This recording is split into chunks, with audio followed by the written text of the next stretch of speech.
Everything was going perfectly. The job offer came through. The relationship felt safe. The anxiety you had carried for years was finally starting to quiet down. And then you did something. Maybe you picked a fight over nothing. Maybe you stopped showing up. Maybe you just disappeared from the opportunity, from the person, from yourself. And the worst part is, you watched yourself do it.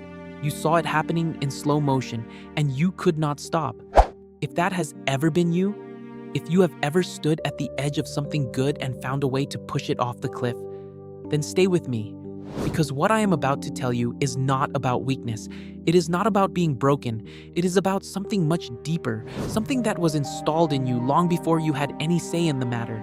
This is the psychology of self-sabotage. Meet someone. Let's call him Daniel. Daniel spent 3 years working toward a promotion. Late nights, skipped vacations, every sacrifice you can imagine. And then one morning, his manager calls him in and says, "You got it. The position is yours." That evening, Daniel should have celebrated. Instead, he sat alone in his apartment, staring at the wall, feeling a strange and suffocating dread he could not explain. Within 2 weeks, he had missed 2 critical meetings. He snapped at his new team. He started arriving late. 6 weeks after the best professional moment of his life, he was quietly moved back to his old role. Daniel is not lazy. Daniel is not stupid. Daniel is not self-destructive in any obvious way. Daniel is terrified of staying, and maybe, without even realizing it, so are you. Self-sabotage is not what most people think it is. Most people assume it is a lack of discipline, a character flaw, a sign that deep down you do not really want the good thing you claim to want. But psychologists see it differently. Self-sabotage is a protection mechanism. It is your nervous system doing exactly what it was trained to do. Keep you inside the boundaries of what feels familiar, what feels safe, even when safe and good are two completely different things. Here is the key concept you need to understand. Your brain does not optimize for happiness. It optimizes for predictability. Happiness is unknown territory.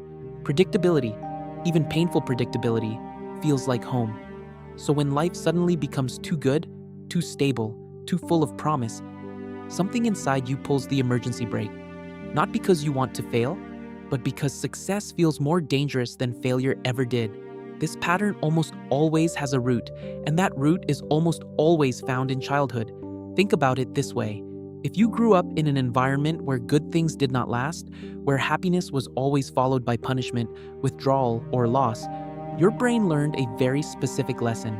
The lesson was this: when things get good, something bad is coming, so destroy it first. At least then you are in control of the ending. Psychologists call this a fear of success. But that label is misleading. It is not really success people fear. It is what they believe comes after success. Exposure, pressure, the inevitable moment when people realize you are not as good as they thought. The moment the happiness gets taken away, and this time it will hurt even more because you let yourself believe in it. So the brain makes a calculation, a brutal, unconscious calculation. It says, if I ruin this now on my own terms, I never have to feel that specific kind of loss, the kind where you had everything and then watched it disappear. This is not logic. This is survival. You see this pattern everywhere once you know what to look for. The person who finally finds a loving, stable partner, and suddenly becomes cold, critical, impossible to reach. Not because the partner did anything wrong, but because safety feels unbearable when you have only ever known chaos. The student who studies for months walks into the most important exam of their life and goes blank, not from lack of preparation, but from a subconscious refusal to arrive at the destination they worked so hard to reach. The entrepreneur whose business starts gaining real momentum and who suddenly makes a series of bizarre financial decisions that collapse everything they built. Later, they cannot explain why. It made no sense, except it made perfect sense to the part of their brain that never believed they deserved to make it. And then, there is the most invisible version of all. The person who simply stops. No dramatic explosion, no obvious mistake. They just quietly withdraw from the good thing. They go silent. They become unavailable.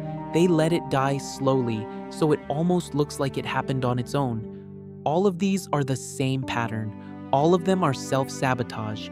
and all of them are, at their core, an act of protection. Here is what nobody tells you about self-sabotage. It works, not in the way you want it to, but in the way your nervous system designed it to. Every time you destroy something good before it can hurt you, your brain records that as a success.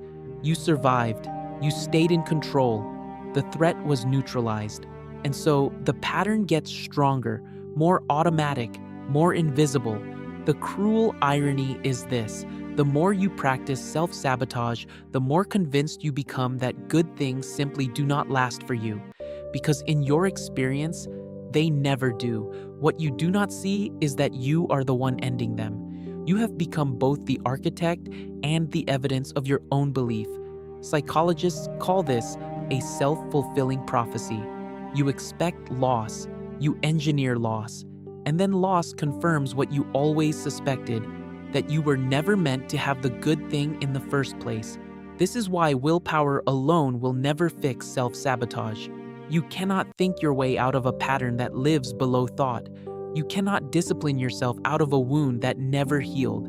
So what do? The first step, and this sounds almost too simple, is recognition. Not judgment, not shame, just honest recognition. The next time things start going well, pay attention to what happens inside you. Notice the resistance. Notice the urge to pull back, pick a fight, make a mistake. Do not act on it immediately. Just notice it.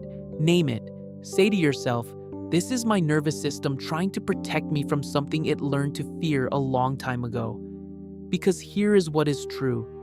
The part of you that sabotages is not your enemy.